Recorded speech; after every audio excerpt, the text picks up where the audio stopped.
Welcome to the Contrarian Capitalist podcast. I'm delighted to be joined today by Rob Moore, entrepreneur, author, and philanthropist, also founder of Progressive Property and host of the Disruptors podcast. Rob, welcome to the Contrarian Capitalist. Thanks for having me on. Plenty to talk about. I thought I'd probably start with some recent news from your Disruptors pod that your YouTube channel was taken down and you're not sure why. Would you like to make a plea on the contrarian capitalist to the powers of YouTube? Yeah, well, we are just about to hit our 10th anniversary of Disruptors. We've done 1,400 episodes, 523,000 subscribers through about three previous shadow bans or cancellations. We were worried that it might have been some content that we published. We thought we were playing by the rules. It looks like we were hacked. So hopefully it's a hack. I mean, look, no one wants to be hacked. There's a lot. I wouldn't be the first to be hacked. Marks and Spencers were hacked.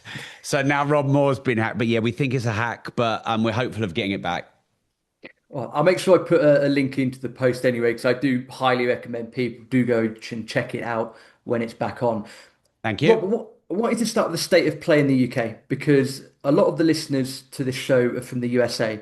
And I think sometimes people wonder whether what's going on is really true. I think maybe the best place to start would be the socio challenges that we're seeing in the UK. So, again, from your experience, you live there, you're based there. What's going on? And more importantly, why? Well, the UK right now is fucked. It's the worst it's been in my life. And it's probably the worst it's been since the Second World War.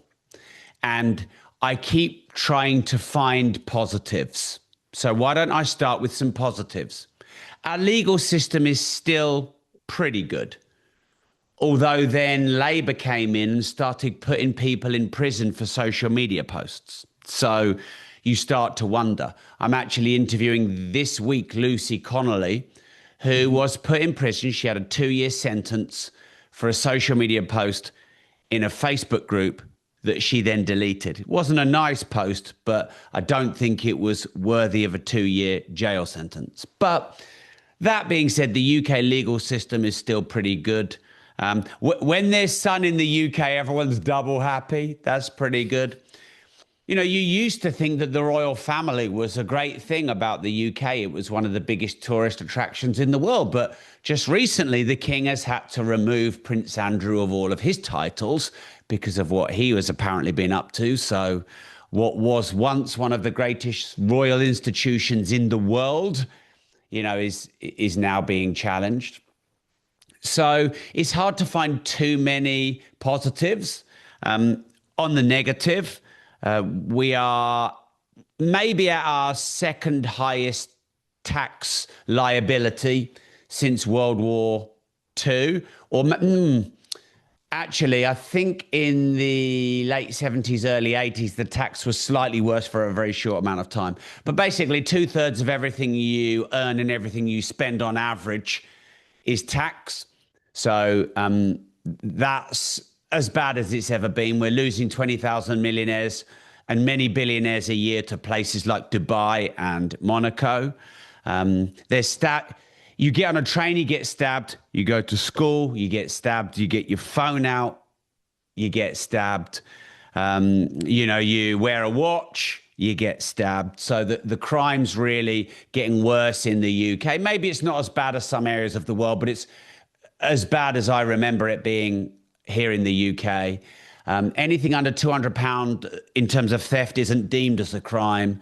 It's basically legal to steal. It doesn't get reported under £200.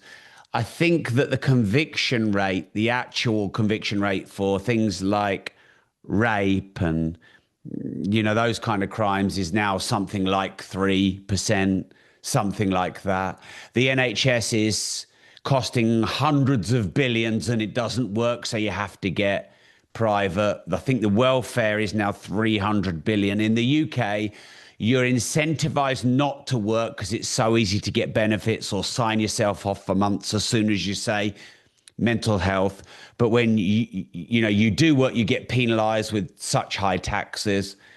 I mean, I could go on and on and on. Okay, maybe it is still good to be an entrepreneur in the UK compared to other countries. There are still about 12 good tax breaks, although there were a lot more.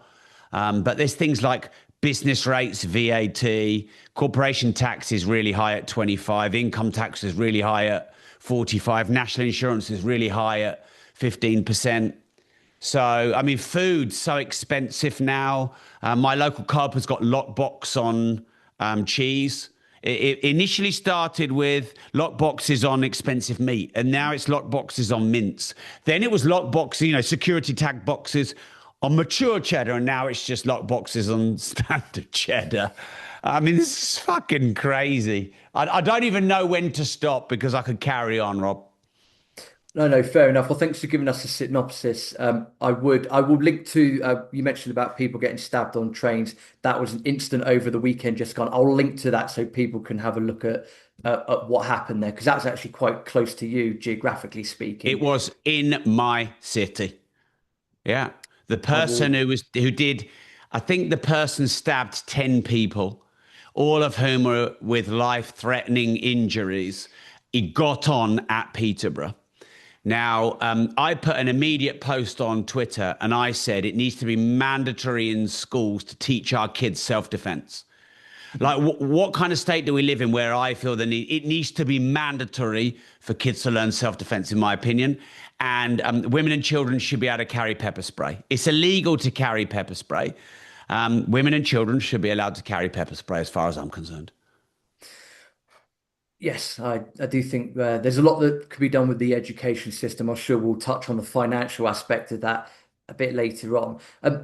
Rob, another question. I was speaking to someone else on the show recently, and you can get as political as you want. It really doesn't bother me. But he was talking about how he knew that the current government, when they went in, would be bad.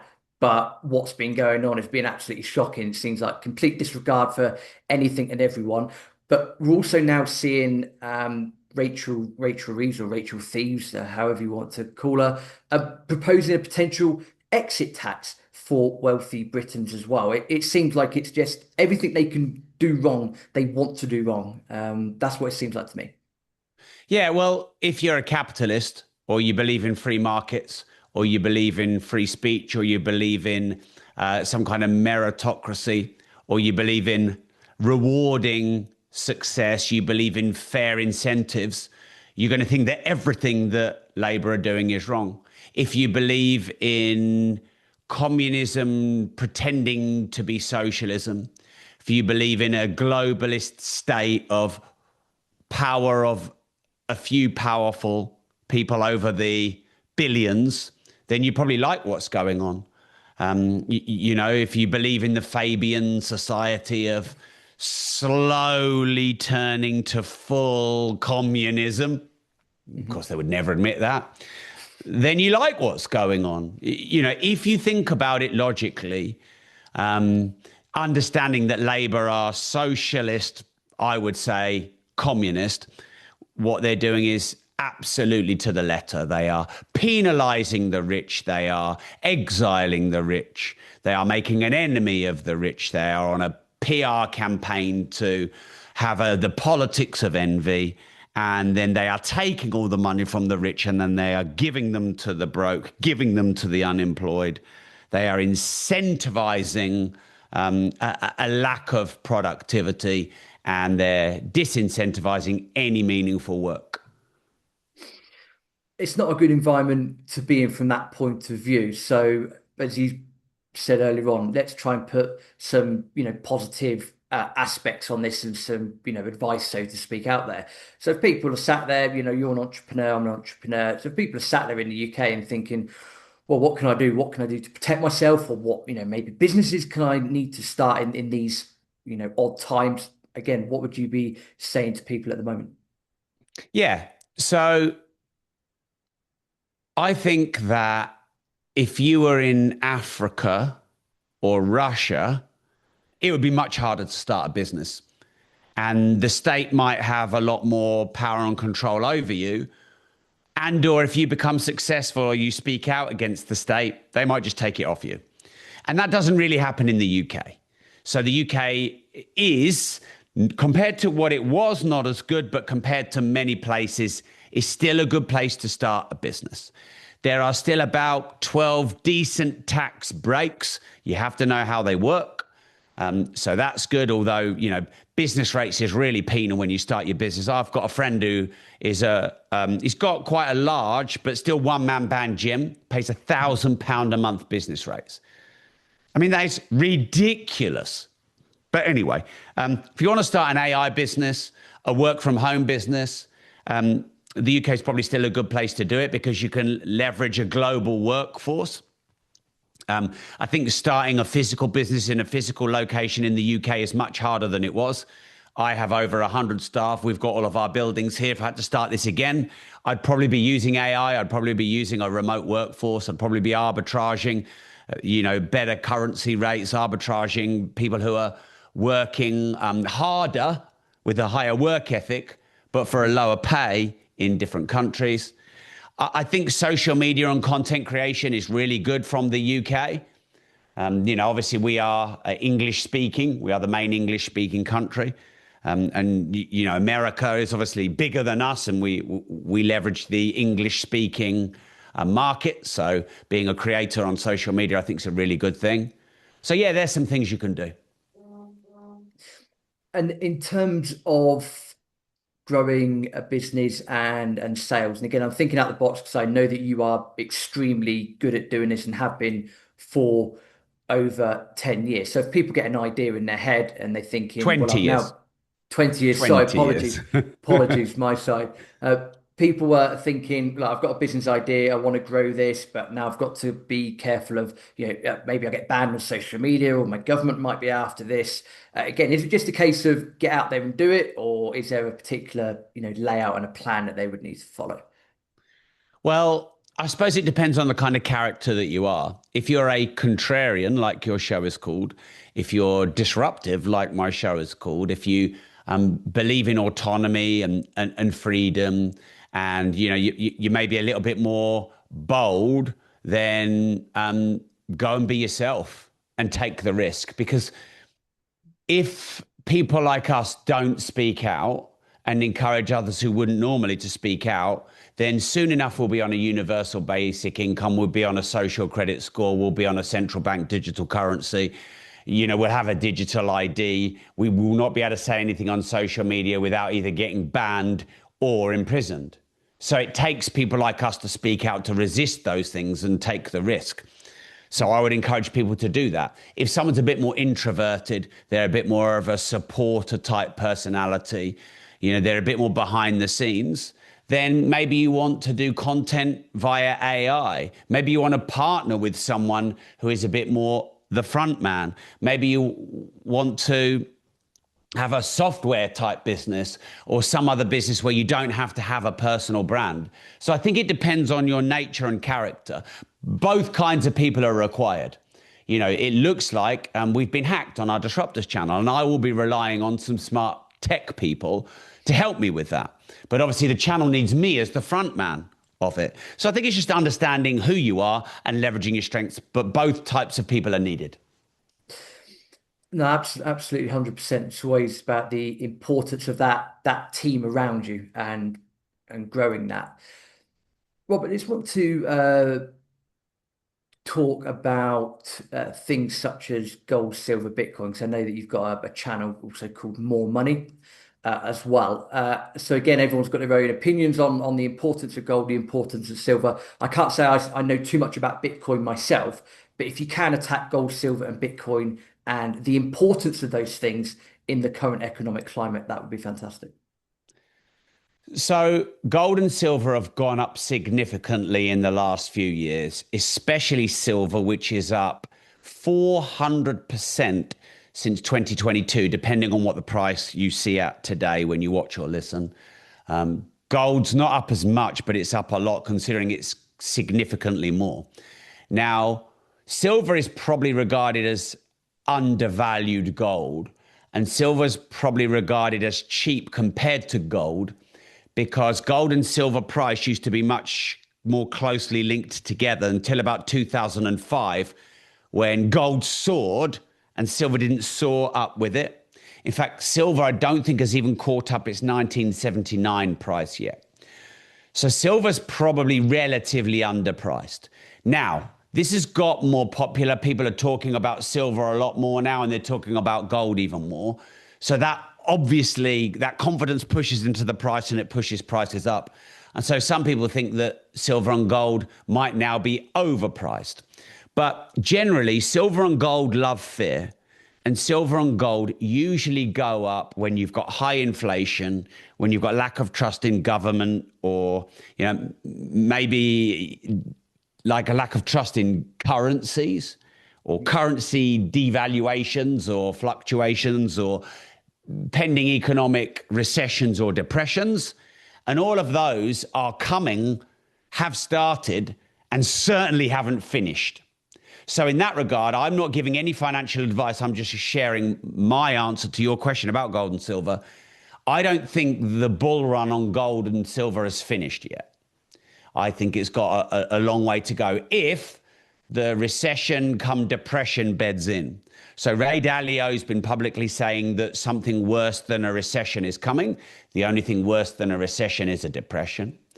Warren Buffett's just sold another 6.1 billion of stock in Berkshire Hathaway, which totals, he sold over 100 billion in 2023, tens of billions in 2024, billions in 2025. He now has something like 380 billion in treasuries, in bonds, just sitting there, i.e. basically cash, which tells me he believes a huge crash is coming. I think he's halved his Apple stock. So if you look at some of the biggest investors in the world, they are basically shorting or betting against the markets. Michael Burry, the big short guy, he did this. So if I was to bet, I would say a big recession is coming. It could be the biggest crash in history. And gold and silver will probably do well in those times. If people don't trust in the pound or the dollar anymore, and look at bond prices and see people's lack of trust of governments and the dollar. Ray Dalio thinks that, the dollar as the reserve currency might be beginning to end. People don't trust the pound and the dollar as much to lend money anymore. So you're seeing bond prices. Really cheap bonds are essentially loans to governments. So all of that says to me that physical, real money, of which gold and silver are the two alternatives of physical, real money, probably, if they're not a good bet for growth, they're a safe bet, especially if you get high inflation. Now, Bitcoin's a bit different. Some people call Bitcoin digital gold. I think it's too early to say that. Bitcoin is obviously more volatile. But again, Bitcoin is a safe stowage of money if you look at its price over the last, say, 15 years and its growth. Though I think people used to think Bitcoin was safe in terms of, well, it can't get hacked and, no entity like a government can get their hands on it. But I understand now HMRC can get in and they know how much Bitcoin you have. And so that really only leaves gold and silver and physical material items like maybe art and things, Rolex Daytonas, which are fully decentralized now. I know that people will be screaming when he said about silver because it took out the nominal high a few weeks ago. I know that people listening to this will say, no, Mr. Moore, that it didn't happen. Yeah, a few weeks ago, it took out the nominal, but it's nowhere near the inflation adjusted, which is miles and miles away. Rob, so in terms of just to dig more into Bitcoin, again, I know that there's a lot of division out there, and I know it's got different qualities, and I know you know a lot about it. I can't say that I do. So again, this isn't financial advice. We're not here to do that. But if someone's got an interest in Bitcoin, would it be a case of where you need to go and read X, Y, and Z book and maybe put a small allocation? Again, what are your thoughts without giving the financial advice? You invest in Bitcoin based on the following criteria. Number one, how much do you know about it? If you know more than everyone except Michael Saylor, then you could be a bit bullish and you could put more of a percentage of your net worth in. If all you know is what it's called and you don't even know how it works and you've never invested anything in it, then, well, first of all, you've got to figure out how it works and how to put money in. Mhm. And, Coinbase are one of my sponsors, for example, that's a good place to start. So at that level, you might be putting 1% or 2% of your net worth in. If you're Michael Saylor, he's putting most of his net worth in. I think he has he has a Bitcoin treasury. And I think that's what, micro strategy, or I think it's called strategy now, is. So how much do you know would be number one. Number two, what's your risk capacity? If you're high risk, you can put more in. If you're low risk, you should put less in. If you're older and you're more interested in safety, then you'd put less in. If you're younger and you're more interested in riding the volatility of the markets, you might put a bit more in. So, and that's the same for any investment. If you know loads about real estate, you can have more exposure in real estate.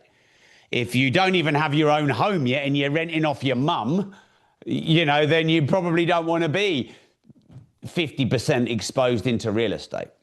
So it's good to think about your age, your risk threshold, your knowledge, your experience, your passion.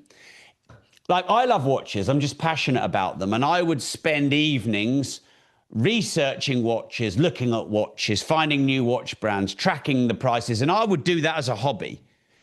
So if anyone loves crypto and they would do it as a hobby, well, then it's not even really work, is it? No. So for me, business is like a hobby. I love business. So I don't mind starting more businesses because it's kind of like a hobby anyway. And it's the passion, profession merge. I think follow some smart people. The one thing I've noticed about Bitcoin, though, is most people who are into Bitcoin are blind to the downsides. They are evangelists. They are preachers. They cannot see the downsides. There is nothing on this planet that doesn't have downsides. If anyone says to you, well, there's no downside, that is not true. Everything has downsides. So just be careful when people are a bit evangelical about it. Yeah, I see a lot of division, divide and conquer on X between gold bugs and Bitcoin bugs. And yeah, see, even I can Well, sit why here would as a you not gold have bug. both? Why can't you Well, have exactly. both? Why does one have to be better? Why can't you have all? Why can't you have real estate and some solid stocks and some Bitcoin and some gold and some silver? Why does it have? Yeah. I mean, look, people like to be right. I just want to be rich. I'll be wrong and rich. And I don't have to be right. I don't mind being proven wrong or corrected. I did a post recently about the UK being bankrupt, and someone got really onto me saying, Rob, it's not bankrupt. You're doom mongering. And I thought about it, and I thought, well, it's nearly 3 trillion in debt. So, but then if it has more than 3 trillion in assets, then technically it has a positive balance sheet. So this person could be right. Does it have more than 3 trillion in assets? Are our assets worth what they were before? Are we trading insolvently? Well, if there's a black hole in the budget, then clearly we're trading insolvently. So I think, maybe we are bankrupt. But this person who said we're not bankrupt, I'm technically incorrect. I was able to listen to them because maybe I could learn something from them, because maybe we are, maybe we aren't. And everyone should keep an open mind to learn. Ray Dalio, he's probably one of the smartest people on the planet when it comes to money, but he has an open mind to learn. He calls it have radical open-mindedness. So anyone who's just evangelical, or you see people arguing between Bitcoin and gold and they want to be right and they're not listening to each other's sides, you've got to be wary of that. Well, I think we've seen that in all assets of life at the moment. You mentioned about politics at the start. It seems to be divide and conquer, not just in the UK. I get a lot of feedback from people in the US as well, depending on what I say. I try not to, but that's what we get. So it seems like there's just this divide and conquer throughout the world, and or people are trying to pitch people against each other, and that's going to lead to chaos, I think. Yes. Is that a question or a statement? No, I was just waffling, to be perfectly honest with you. So I was just summarising it, to be fair, Rob. Uh, Yeah. going back to Warren Buffett, and I want to bring this back to property. if we can, purely because I'm also seeing, I know that you've posted about this as well. There seems to be some challenges within the London property market, and normally as London goes, then the rest of the UK goes. So again, are we seeing quite a few significant warning signs with regards to possible recessions, depressions via the property market in the UK? I don't think they're warning signs. I think they're facts. If you look at what Knightsbridge, Kensington, Chelsea, etc., have dropped. Now, the highest I saw, I think, was Mayfair at nearly 50%. Now, it'll be certain properties within Mayfair, it won't be all of them. I'm sure Harrods hasn't dropped 50%. I'm sure that building's still worth quite a lot. But we've seen this mass exodus of millionaires and billionaires. So I was talking to the ex-chancellor of the UK. I went out for lunch with him a few weeks ago, and he said 15 years ago, everyone was coming to London. And now everyone's leaving. So you've got all these empty buildings, which obviously means there's less demand, which pulls the price down. But I saw some statistics where some regions of London may have dropped 60%. I've certainly seen proof of Chelsea and places like that drop 35 or 40% or more. Now, the last recession, you probably saw 25 to 35%. So already in some areas of London, we've seen more than the last huge global banking crisis. And do I think it's ended? No. Do I think it's just started? Yes. I've only seen various people talking about it. It doesn't seem to be something that's widely covered. I understand from a media outlet's point of view, why would you necessarily want to cover that? But how long and how deep do you think that could possibly go? And again, that just creates a fantastic opportunity for those paying attention, doesn't it? Yeah. So after the spin dizziness of lockdown, when I sort of regained my sense of balance and clarity, I'm like, okay, so they've spent what, 800 billion on this lockdown? That's nearly an entire year of the tax revenue that they get. That needs paying back. That's, these COVID loans, the C-bills loans and everything that people thought were free money, they were not free money. You pay with tax, you pay with interest, you pay with inflation. You pay, you pay, you pay. So I thought this is going to be 10 years plus it's going to take to pay all this back. And that was in 2020. So that was 5-6 years ago. So my prediction is, like Ray Dalio says, something worse than a recession is more likely than something less than a recession. Mm-hmm. And, these recessions and depressions can last years or even decades. Now, there's many factors that can change this. If Labour did another 4 or 5 year term versus if reform came in, that would have a big impact. If there were some better laws around bringing millionaires and billionaires back to the UK and not exiling them all, that would have an impact. And all these things can change from day to day. So there's so many variables that are unknown. But if Labour keep doing what Labour keep doing, wealth taxes, exit taxes, more taxes, then the prevailing, increased inflation that we've got right now, then it's just going to get worse and more. And it could last for decades. Yes, it seems like there's a lot of damage being done now, and a lot of people are going to be paying those receipts for a very long time moving forwards. Rob, a crystal ball question then. If you are, you run the government, you're in charge of, bringing people in and getting tax revenue. So in an ideal world, and I appreciate it's a utopian question itself, if you're in charge, you're the Chancellor of the Exchequer, what would you be doing? What would you do to encourage and foster more, billionaires to come back to the UK and to sort things out, basically? Okay, so anyone who runs a company knows that if you had to, very quickly you could reduce your overhead or your entire cost base by about 20%.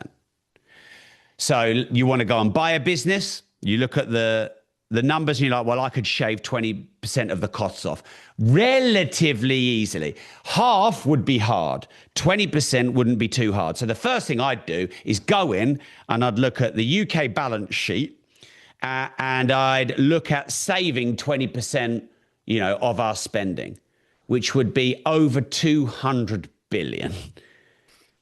Just like that, liberated. I wouldn't have to tax anyone anymore. And I'd get rid of a load of wastage. Now, it's easy for me to sit here and say, oh, well, that's the civil service, or that's welfare, or that's immigration. And it might be, and it might not. I don't know because I haven't got the numbers in front of me. But I'd get the numbers in front of me. I'd be relatively ruthless. And then anything that wasn't driving revenue growth or anything that was wastage, I'd get rid, whether it's people and civil service or just, wasted spending. That would free up 250 billion. That's the first thing I'd do. The next thing I'd do is all those millionaires and billionaires that had left, I'd find out why. And I'd create incentives and rewards and tax breaks and grants to bring them back. Now, that's a dance because you need to bring them back, i.e. it needs to be beneficial to them, but it also needs to be beneficial to the overall country and the economy. I can't just give them pay no tax. But, if I could bring them back and reduce their corporation tax or reduce their national insurance so that they'd employ more people, then I'd do that. I would get a board of advisors in the UK of some of the smartest billionaires in the UK and some of the smartest billionaires who'd left the UK and some of the billionaires who love the UK who aren't in the UK. Elon Musk seems to be really interested in the UK, so I'd be phoning him up if I'm the Prime Minister going, would you like to sit on my advisory board? He might want a little bit of benefit for Tesla in the UK. And as long as it's fair, I don't mind doing a bit of a deal with him. All right, I'll make this a bit easier for Tesla as long as it's fair. If you will help the UK by creating 10,000 jobs here, for example. And I'd be very business-minded and entrepreneurial about it. I wouldn't let him get away with nothing, because a lot of billionaires get away with nothing because obviously they're funding political campaigns and things like that. I read that something like, basically there's hundreds of millions of essentially, how do you word this? The Labour have been funded hundreds of millions and contracts have been awarded for companies in the hundreds of millions from the donors. Mm-hmm. You can do your own research on that. So these are some of the things I would start to do. I would look at what is creating apathy and laziness, so a bloated welfare state, and I'd reduce that. Where do we need to create incentives? So we need incentives to work, incentives to grow, incentives to employ, and I'd look at creating incentives or removing penalties. So 15% on top of what you already pay in wages to employ is a disincentive for an employer. 25 grand a year in benefits is a disincentive to work. So I'd look at those areas. Just going back to opportunities and again, going back to Buffett with sitting on a pile of cash and what's happening in the London property market as well. And as an entrepreneur, what else have you got your eyes on in terms of, a couple of steps down the line? What are you looking at the moment? I'll be putting more money into silver, not financial advice, just telling you what I'm doing. I'll be putting more money into gold, not financial advice. I'm just telling you what I'm doing. I'm looking to dramatically grow my business internationally. I'm buying more real estate, just buying a property right now, which is about 40% of its price in 2020, so 60% less. Mm-hmm. I will be on the offense when the world is on the defense. I'll be buying as many Rolex Daytonas as I can. Probably buy a couple of classic cars. Reckon some of those might be good value right now. I'll be increasing my recurring income and my passive income. I'm dramatically growing money.school, my online membership site across the world. I'm writing more books on money to take people on this journey with me to help them, cash in on the crash. These are some of the things that I'll be doing. Oh, and I'll make sure I stay healthy so I can live till I'm 140. Because, Warren Buffett said the reason he's really rich is good genes and compounding. So I need to make sure if my genes aren't good, my longevity is, so that compounding can kick in for many decades.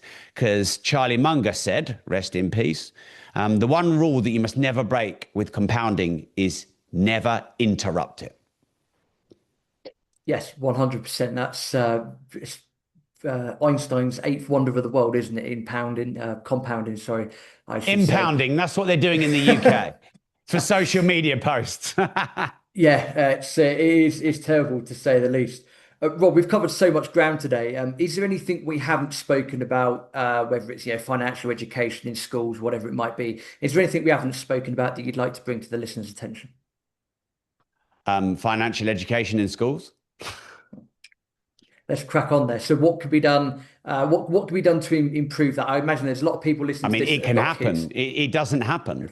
My daughter is 11 years old. She sat me down all excited and she said, Daddy, I've just had my first money lesson at school. Number one is that's way too old. They should be learning about money from age 6 or 7 or 8.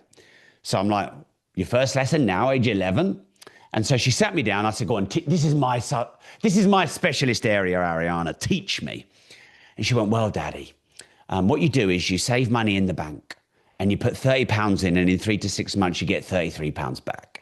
And I nearly spat out my tea, and I wanted to grab my wife and say, right, we need to take her out of this school. So I don't know any bank where you get 10% interest in 3 to 6 months. And I don't think you should be saving money in the bank. I think you should be storing money yourself, because savers are losers, because historically, interest rates are lower than inflation, or at least the interest you get passed on from the bank. So at the grassroots, from a very young age, the education system needs a complete overhaul. We need to teach much more about money and other things like communication, managing your emotions, human interactions.